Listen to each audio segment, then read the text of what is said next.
The Paralympics are an elite level sporting competition for people with physical disabilities. So that could be anything from an amputation to a spinal cord injury, traumatic brain injury, cerebral palsy, anything like that that affects your physical ability. Each disability falls into a different class, similar to weight classes in wrestling or weightlifting or anything like that. So like abilities compete against each other. My category is C5, which is the least disabled. I'm a below elbow arm amputee and compete against other people who are missing arms or have some type of upper body impairment or minor foot disability.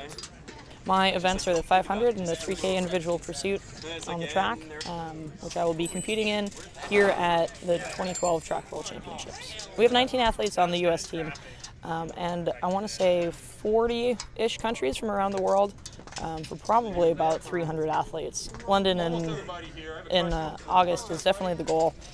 The World Championships here are the last qualifier for countries to earn points, to then expand their team size going into the games this summer.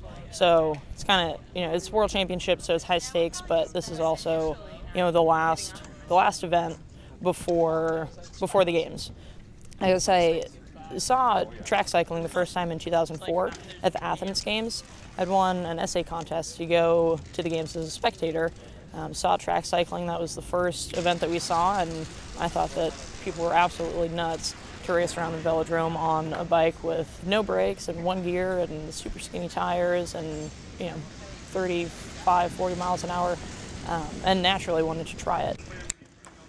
I had Guillain-Barré syndrome when I was 2, and I was in Children's Hospital of Los Angeles for 4 months. I was on a respirator for 1 month and then recuperating for 3 months after that. I've had a lot of surgery throughout my life to fix orthopedic problems, and both of my ankles are fused at 90 degrees, so they don't move at all, which actually is somewhat helpful in cycling. I was never allowed to play impact sports, so soccer, softball, all of that stuff was all out. I started swimming when I was in middle school, and I was on the varsity swim team and the captain of the swim team when I was in high school. I was on the rowing team when I was in college, and then I started riding bikes just for fun about 6 years ago. And then last April, I was invited to a development camp at the training center in Chula Vista, and I went to the Road National Championships in August, and I went to Track Nationals in September, and now I qualified for the World Championships for 2012. I would love to go to London. This is the first time that I've ever competed internationally, so I'm just focused on Track Worlds, and then we'll see where that will lead me after that. Go, Laura! Come on, Laura!